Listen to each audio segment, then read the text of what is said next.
Hello friends, मैं हूं जितेंद्र कुमार और आज आप लोगों के लिए डीएनए की संरचना का अध्ययन कराएंगे। चलिए शुरू करते हैं। देखिए डीएनए की संरचना रोजेलिंड फ्रैंकलिन और एमएचएफ विल्किंस ने इन दोनों ने एक्सरे डिफ्रैक्शन द्वारा, मैं कहने का मतलब एक्सरे विवर्तन द्वारा डीएनए की स्टडी की, डीएनए का अध्ययन किया। तो इन्होंने पाया कि डीएनए दो पॉलीन्यूक्लियोटाइड श्रृंखलाओं से बना होता है, दो पॉलीन्यूक्लियोटाइड चेन से बना होता है और ये दोनों श्रृंखलाएं क्वाइल्ड होती हैं। इसका अध्ययन एमएचएफ विल्किंस और रोजेलिंड फ्रैंकलिन ने सबसे पहले किया। इसी आधार पर, इन्हीं की रिसर्च एक्सरे डिफ्रैक्शन के आधार पर वॉटसन एवं क्रिक ने 1953 में डीएनए का मॉडल दिया, डीएनए की स्ट्रक्चर को बताया कि डीएनए जो द्विकुंडलित संरचना है वो कैसी होती है, उसकी बनावट कैसी होती है। इसका मॉडल वॉटसन एवं क्रिक ने प्रस्तुत किया। इसलिए उनको 1962 में उनकी इस महान खोज के लिए नोबेल प्राइज भी मिला।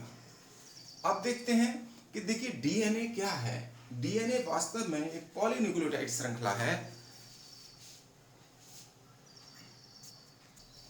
देखिए डीएनए की हम केमिकली स्ट्रक्चर देखें तो डीएनए क्या है, एक पॉलीन्यूक्लियोटाइड श्रृंखला होता है।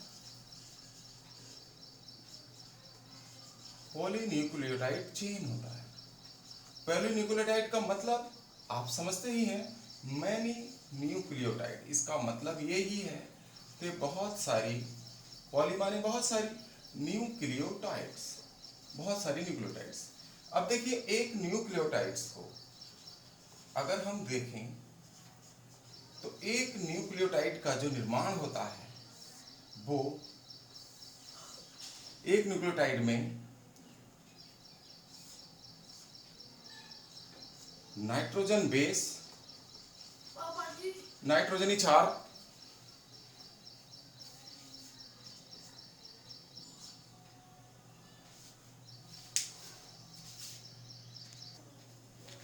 दूसरा होता है पेंटोज शुगर,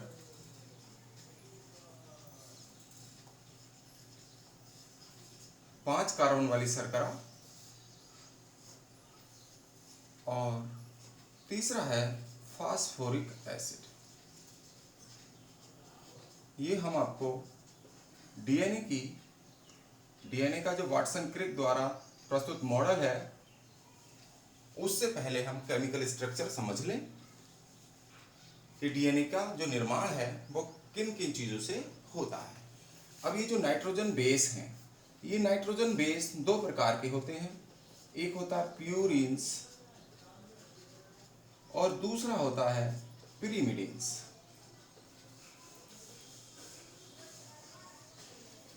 हिंदी मीडियम के स्टूडेंट्स के लिए समझ लें कि इनकी कोई हिंदी नहीं होती है, तो इनको तो प्यूरिन्स को प्यूरिन्स ही कहा जाएगा, प्रीमिडीन को प्रीमिडीन ही कहा जाएगा। बस आप हिंदी में लिख जरूर सकते हैं। और जो प्यूरिन्स भी दो प्रकार के होंगे, एक होता है एडिनिन और दूसरा होता है गुआनिन।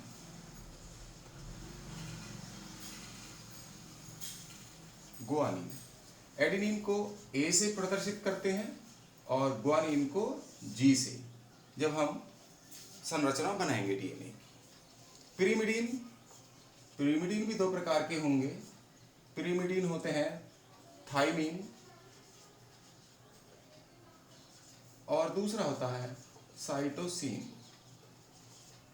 ये जो थाइमिन, यहां पर अगर आरएनए की संरचना में भी यही होता है, आरएनए की संरचना में भी नाइट्रोजन बेस होगा, पेंटोज शुगर होगी, फास्फोरिक एसिड होगा, लेकिन यहाँ जो पिरिमिडीन का जो थाइमिन है, यहाँ थाइमिन के स्थान पर केवल यूरेसिल पाया जाता है आरएनए में, जबकि आरएनए की स्ट्रक्चर भी ऐसे ही होती है।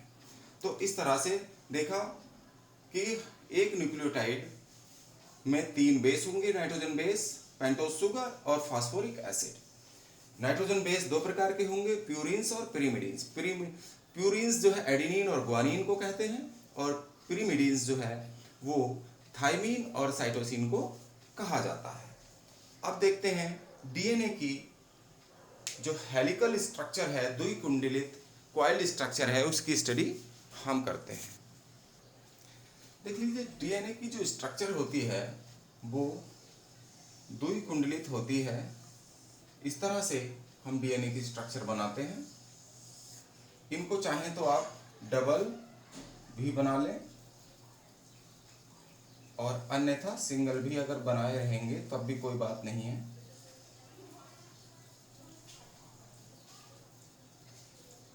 देख लीजिएगा, ये दो कुंडलियां होती हैं डीएनए की संरचना में।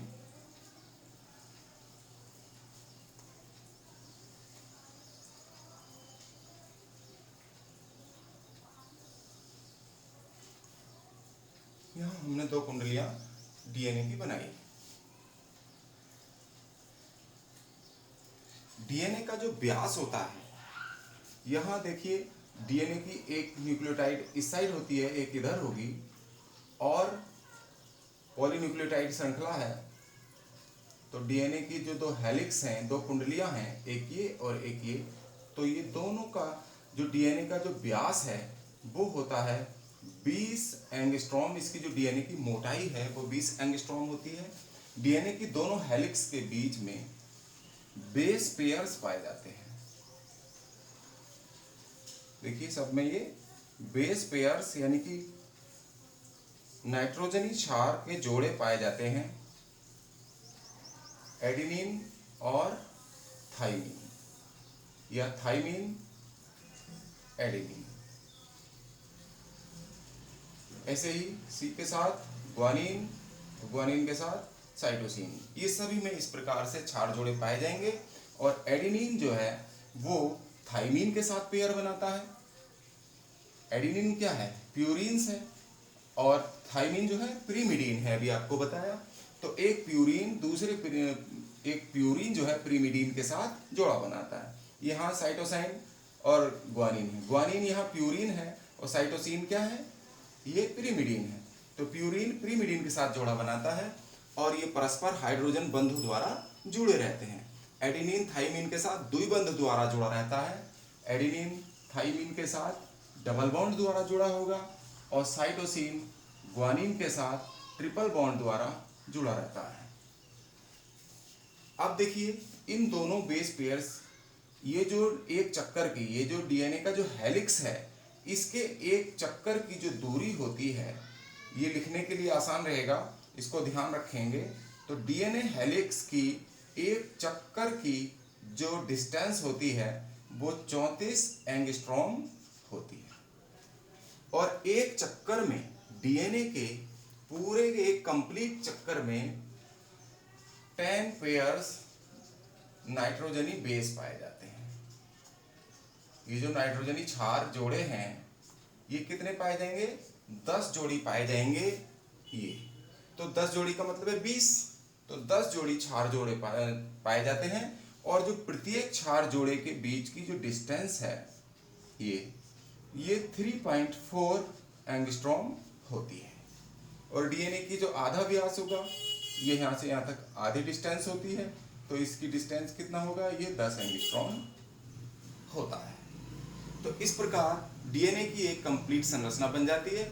और ये जो है दोनों जो हेलिक्स हैं, इसकी दोनों जो कुंडलियां हैं डीएनए की, ये एक दूसरे की एंटी पैरेलल होती हैं, एक दूसरे के प्रति समांतर होती हैं। अगर एक ये 3 एंड से 5 एंड की ओर होगी, और ये जो श्रृंखला है ये 5 एंड से 3 एंड की ओर होगी। इससे का मतलब ये है, यहाँ जो पेंटोज शुगर है फास्फोरस के साथ जो जुड़ी होगी, वो इधर 5 कार्बन वाली फास्फोरस जो है 5 कार्बन वाली शर्करा से जुड़ी होगी पांचवें पॉइंट पर, और यहाँ 3 पॉइंट पर जुड़ी होगी। तो इस प्रकार ये एक दूसरे की एंटी पैरेलल होती हैं। एक श्रृंखला अगर ऐसे है तो दूसरी इस तरह से होगी। इसको हम देखिए दिखाते हैं। ये 5 कार्बन वाली शर्करा है और ये एडेनिन और थाइमीन है। 4 जोड़े डीएनए की संरचना हम बनाकर दिखा रहे हैं। तो दूसरा जो ये शुगर होगी 5 कार्बन वाली, और ये जो श्रृंखला है ये शुगर फास्फोरस से बनी होती है। शुगर एंड फास्फोरस से, शुगर फास्फोरस ये पूरी श्रृंखला। तो इसलिए यहाँ पर इसको दिखा रहे हैं। देखिए केमिकल स्ट्रक्चर इसकी देखेंगे। और दूसरा T डबल बॉन्ड A,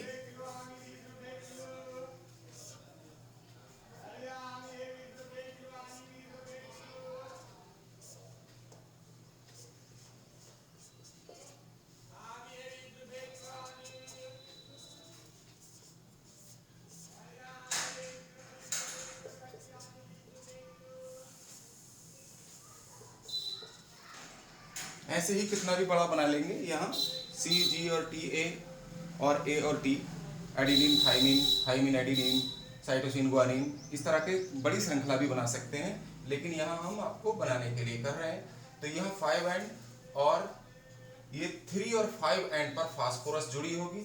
यहाँ पर 3 और 5 एंड पर फास्फोरस जुड़ी होगी। ऐसे ही यहाँ फास्फोरस का जो जुड़ना है 5 से 3 एंड होगा। यहाँ जो फास्फोरस की श्रृंखला होगी, ये श्रृंखला क्या है, यहाँ तक ये एक न्यूक्लियोटाइड कहलाती है और यहाँ एक न्यूक्लियोटाइड कहलाती है। तो ये जो दोनों न्यूक्लियोटाइड श्रृंखलाएं हैं, दोनों हेलिक्स हैं, इस प्रकार आपस में ये जुड़ी रहती हैं। तो यहाँ इसीलिए ये 3 to 5 एंड इसलिए कहेंगे क्योंकि जो फास्फोरस है शुगर से 3 और 5वें एंड पर जुड़ी रहती है और इसमें 5वें से तीसरे एंड पर जुड़ी रहती है। इसीलिए ये एक दूसरे के क्या हैं, प्रति समांतर होते हैं। प्रति समांतर का मतलब ये है कि एक श्रृंखला अगर ऐसे है तो दूसरी श्रृंखला ऐसे होगी। एक दूसरे के प्रति समांतर ये श्रृंखलाएं पाई जाती है, एंटी पैरेलल होती है। आप देखेंगे चरगाफ का नियम। देखिए इरविन चरगाफ ने एक नियम दिया। इरविन चरगाफ का नियम है, इन्होंने जो डीएनए मॉलिक्यूल्स थे, डीएनए अणु थे, इनका हाइड्रोलाइसिस किया। हाइड्रोलाइसिस आप जानते हैं जल अपघटन किया।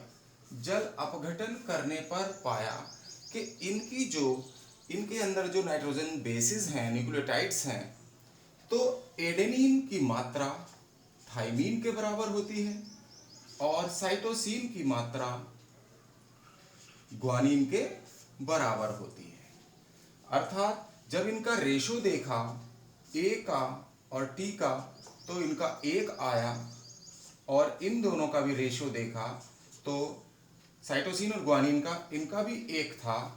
तो इसलिए इन्होंने बताया कि एडेनिन और थाइमीन तथा ग्वानिन और साइटोसिन, इन दोनों की जो मात्रा है डीएनए में बराबर होती है।